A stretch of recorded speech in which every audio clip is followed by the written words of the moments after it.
आपने तो अपनी उपलब्धियां बता दी। एक बार डॉक्टर अनु पासवान कुछ कह रही है। डॉक्टर अनु पासवान बोलिए, फिर मैं। जी जी बिल्कुल। अभी इनका मैनिफेस्टो ही देख रही थी। इसमें ये भी दिया है कि भाई 5 साल में बाढ़ मुक्त कर देंगे। अभी हाल ही में अगस्त जो अगस्त में इतना भयानक बाढ़ का प्रकोप पूरा बिहार झेल रहा था, तो क्या आप लोग इंतजार कर रहे थे क्या कि आने वाले चुनाव में हम ये घोषणा करने वाले हैं? क्या वो जो बाढ़ का प्रकोप पूरे बिहार में झेला, जो जनता ने झेला, जो अपने आप से अपनी व्यवस्था कर रहे थे बाढ़ बचने के लिए, तो क्या वो समय आप वापस ला पाएंगे क्या? और आप मुझे ये बता दीजिए कि अभी तक क्यों नहीं बिहार को पीएम मित्र पार्क दिलवा पाए हैं? टेक्सटाइल मंत्री गिरिराज सिंह जी हैं, वो तो वहीं के हैं, वो क्यों नहीं करवा पाए? जबकि आवेदन तक किया गया था, वहां पे 1719 एकड़ जमीन तक वेस्ट चंपारण में दी ये गई बात थी, आपने तो अच्छी क्यों की नहीं डॉक्टर अनु पासवान, ये बात अच्छी कही आपने। हाँ बताइए विप्लव जी, कम से कम पीएम मित्र पार्क तो मिल ही जाना चाहिए था साहब। टेक्सटाइल मिनिस्टर आपके बिहार के, और उन्होंने सही का एप्लीकेशन भी गई थी। हाँ ये बात भी सही है, सांसदों के बीच में लड़ाई हुई कि किसके क्षेत्र में खुलना चाहिए। वो भी होगा। पहली बार अब बीच में फिर बोलेंगे बिहार सरकार ने पहली बार इथेनॉल पॉलिसी लागू की। बिहार सरकार ने पहली बार लेदर और टेक्सटाइल पॉलिसी लागू की। सारी प्रक्रियाओं को पूरा किया गया है। पीएम मित्र पार्क भी बना गया में बहुत बड़ा इंडस्ट्रियल। गुजरात में टेक्सटाइल अरे भाई क्या लगातार आप बोल रहे हैं? इंडस्ट्री खोलेंगे और इंडस्ट्री की बात वो करेंगे जिन्होंने मनोरा में मॉडल फैक्ट्री बंद करवा दिया। इंडस्ट्री की बात वो करेंगे जिनके नाम में चीनी मिलें बंद हो गई। इंडस्ट्री की बात की सरकार 15 साल नहीं रही है, उतनी बुरी हालत नहीं की गई थी। ठीक है, फर्टिलाइजर बंद हो गया, विप्लव भाई बंद हो गई, ठीक है, वो बात करेंगे। श्वेता जी फर्टिलाइजर एक मिनट मैं आ रहा हूँ। ठीक है श्वेता जी, वैसे ये बात तो गलत नहीं कह रही है डॉक्टर अनु पासवान। पीएम मित्र पार्क तो आपको मिल ही जाना चाहिए था। बरगला नहीं सकते हैं, सब कुछ होगा। अभी जितनी चीजें सब कुछ होगा, सब होगा। नहीं अभी इनके हर एक बात पे, हर एक पॉइंट का। श्वेता जी और अनु पासवान को लेके आइए प्लीज दोनों को।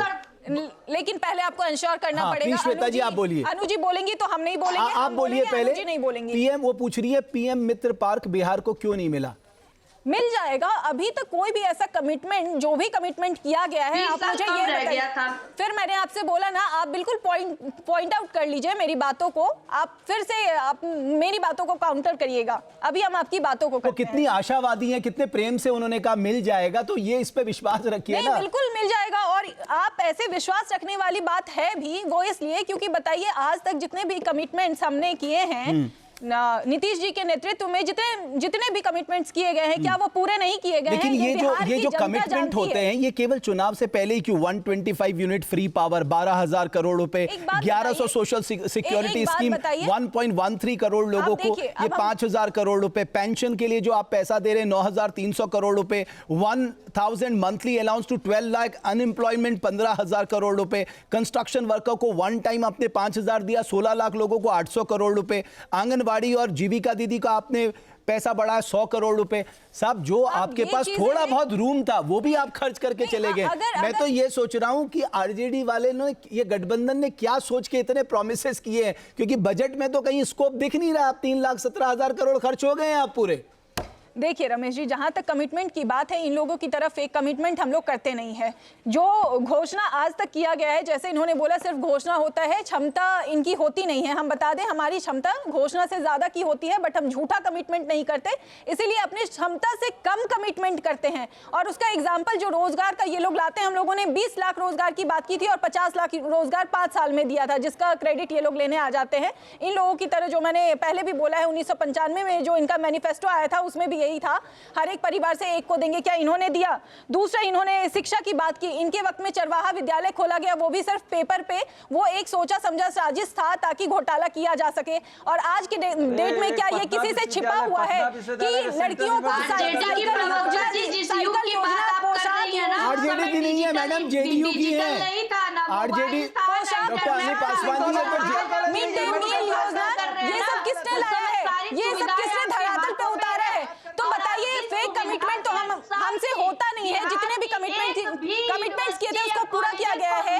महिला सशक्तिकरण की बात की गई थी, क्या रिजर्वेशन की बात की गई थी? पार्ट 1 में 2015 में 7 निश्चय योजना पार्ट 1 में, क्या वो पूरा नहीं किया गया? 35% रिजर्वेशन मिली है, जिसकी वजह से जो लड़कियां घर के अंदर रहती थी 2005 से पहले, वो शिक्षा सुरक्षा करना जाता है सूरज की तरफ बाहर, और बिहार में शिक्षा का स्तर चिल्लाने से नहीं होता है, चिल्लाने से कुछ सच्चाई नहीं पता जाती। आप बता दीजिए, चलिए ठीक है, आप बता दीजिए ना, अगर आप शिक्षा रोजगार देने के उसमें है तो बिहार के किसी भी यूनिवर्सिटी या कॉलेज को आपके बीच में हम नहीं बोलते हैं, क्यों नहीं मिल पाया? आपके बोलने से मेरी आवाज कमजोर नहीं होगी और जनता ये देखेगी। और आपके नेतृत्व करता डर है 10 साल के पॉलिटिकल करियर में, 10 साल के पॉलिटिकल करियर में 27 एलिगेशन है, 20 साल जब इंटरस्टेट क्रिमिनल है बिहार में, महाराष्ट्र में, दिल्ली में, यूपी में उनके अगेंस्ट क्राइम है। तो बिहार की जनता कभी नहीं चाहेगी ये एक दाददार नेता हो, एक ईमानदार नेता होना चाहिए। 50 साल के पॉलिटिकल करियर में नीतीश जी के ऊपर एक एलिगेशन नहीं लगे हैं। ऐसा नहीं है कि जनता नहीं जानती है, जनता सच्चाई जानती है। पढ़ा लिखा ईमानदार चाहिए हमें, फेलियर दाददार मुख्यमंत्री नहीं चाहिए, बिहार की जनता को नहीं चाहिए। हम कैसे बोलेंगे कि हमारे मुख्यमंत्री आपके शासन काल में पूरा बिहार बाढ़ग्रस्त हुआ था, उससे तो आप मुक्त करा नहीं पाए। और अमित शाह जी कहते हैं कि बिहार इकोनॉमी को देख लीजिए, माइनस में चल रहा था बिहार का इकोनॉमी। अंबानी को जमीन बेचने के बिहार की जमीन प्रस्तुत हो जा रही है, वो काला अध्याय था बिहार के पूरे इतिहास में। वो 15 साल एक साथ नरसंहार करते थे आप लोग, जाति पूछ के एक साथ गला रेतते थे। श्वेता जी, डॉक्टर अनु, श्वेता जी, आप दोनों बिहार की, भाई दोनों बेटियां हैं बिहार की, थोड़ा दोनों मुस्कुराइए, आप इतना टेंस मत रहिए, ये अच्छी बात है। डॉक्टर राजन, अब मैं आपसे थोड़ा सीरियस बात करना चाहता हूं, प्लीज इधर। अभी आपको ये नहीं बताना है कि महागठबंधन ने 20 साल में क्या किया, वो मुझे मालूम है, वो मैं बता दूंगा, उसके लिए मैंने विप्लव जी को बैठा है। अब मैं आपसे जो पूछना जा रहा हूं उसमें आप मुझे बताइएगा, जीविका दीदी पे खर्च आएगा 7,200 करोड़ रुपए, कहां से लाएंगे? पेंशन में आएगा 14,784 करोड़ रुपए, कहां से लाएंगे? फ्री इलेक्ट्रिसिटी में 6,075 करोड़ खर्च आएगा, कहां से लाएंगे? माई बेटी योजना में 28,326 करोड़ रुपए लगेगा, कहां से लाएंगे? मनरेगा में 2,301 करोड़ रुपए लगेगा, कहां से लाएंगे? और आपकी जो सबसे सुपर डुपर जो आपका प्रोग्राम है, वन फैमिली वन एम्प्लॉयमेंट, साहब उसके लिए तो आपको कुबेर को ही प्रसन्न करना पड़ेगा, बाकी तो मुझे नहीं लग रहा कोई स्कोप आपके पास है। यही आपका 60,000 करोड़ रुपए है जो आप वादा कर रहे हैं, उसमें जॉब को मैंने नहीं जोड़ा। अब आप बताइए, जो आपने अपनी अटैची में ब्लूप्रिंट छुपा रखा है, उसको देख के मुझे बताइए कहां से लाएंगे। और मैं आपको पूरा टाइम दे रहा हूं, कोई आपके बीच में नहीं बोलेगा।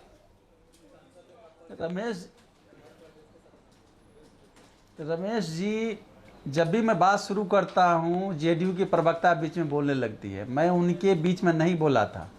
धैर्यपूर्वक सुनना चाहिए, तब जवाब देना चाहिए। रमेश जी, यह जो ब्लूप्रिंट की बात करते हैं आप, वह ब्लूप्रिंट, देखिए पहली बात यह है कि राजनीतिक इच्छा शक्ति होना। अरे महाराज, इच्छा शक्ति का पैसा चाहिए, इच्छा शक्ति जो समानता का व्यवहार है, और उस समानता के व्यवहार में रोजगार की उपलब्धता, रोजगार। रमेश जी, फिर आप बीच में बोलने लगे। सर, छात्रों को थीसिस थोड़ा पढ़ानी है, बोलने तो दीजिए, बोलने देते नहीं है, बीच में आप भी बोलने लगते हैं। पैसा कहां से आएगा? सुन तो लीजिए, 1 मिनट सुन तो लीजिए सर। यही तो मैं कह रहा हूं कि विचार महत्वपूर्ण होता है, विचार के पीछे पीछे अर्थशास्त्र चलता है, ये समझ जाइए। दुनिया को जो बुनियादी परिवर्तन हुआ है, क्रांतियां हुई है, वो विचारों के कारण हुई है। आर्थिक सुदृढ़ता जो आई है, वो विचार के कारण, विचार महत्वपूर्ण होता है। तेजस्वी जी जो विचार रख रहे हैं, उस विचार के पीछे आर्थिकीकरण दौड़ेगा, क्योंकि विचार ही बुनियादी तौर पर बिहार को परिवर्तित कर सकता है। रुपये कहां से आएंगे? जब मैं आपसे 2 साल बाद पूछूंगा कि आप कैसे इंप्लीमेंट करेंगे, आप कहेंगे विचार इंपॉर्टेंट है। शराबबंदी में हजारों करोड़ की घोटाला हुए, इंजीनियरों के घर रुपये मिलते हैं, नलका में रुपये मिलते हैं, उसको जला दिया जाता है। तमाम तरह के भ्रष्ट अधिकारी, वहां घूसखोरी चल रहा है। आप देखिए, बिहार में 36 विभाग है रमेश जी। उन 36 विभाग में से एक विभाग में जब तेजस्वी जी 17 महीने में जो उप मुख्यमंत्री थे, तो उन्होंने 5 लाख नौकरियां निकाल के दी थी। उन जो 35 जो विभाग बचा हुआ है, उन सभी विभागों में पद खाली है, उनको हम भरेंगे। पुलिस में देखिए 50% पद खाली है, उसको भरेंगे। पैसे कहां से आपको आएंगे? एक और दिलचस्प बात बताऊं सर, पड़ती है, विचार अभी रखना क्या हुआ पड़ता है, जो जनरेट लास्ट करना बजट पड़ता है। 2025-26 का आया है, ऊर्जा के साथ उसमें एजुकेशन नए पे तरह की पैसा चीजों कम का किया गया, पदार्पण हेल्थ होता पे है। पैसा कम किया गया, केवल इरिगेशन एंड फ्लड कंट्रोल को छोड़ के बाकी सारे डिपार्टमेंट का पैसा कट किया गया है, क्योंकि वो स्कोप ही नहीं था आपके पास कि कहां से इन योजनाओं को जो आपको चुनाव के पहले लॉन्च करनी थी उसको करना है। जहां भक्ति है हर शब्द में, कथाओं में छिपे हैं दिव्य रहस्य और ज्योतिष देता है जीवन को दिशा। धर्म से जुड़ी हर बातों को जानने के लिए हमारे चैनल स्तुति को सब्सक्राइब करें। चैनल पर जाने के लिए इस लिंक पर क्लिक करें।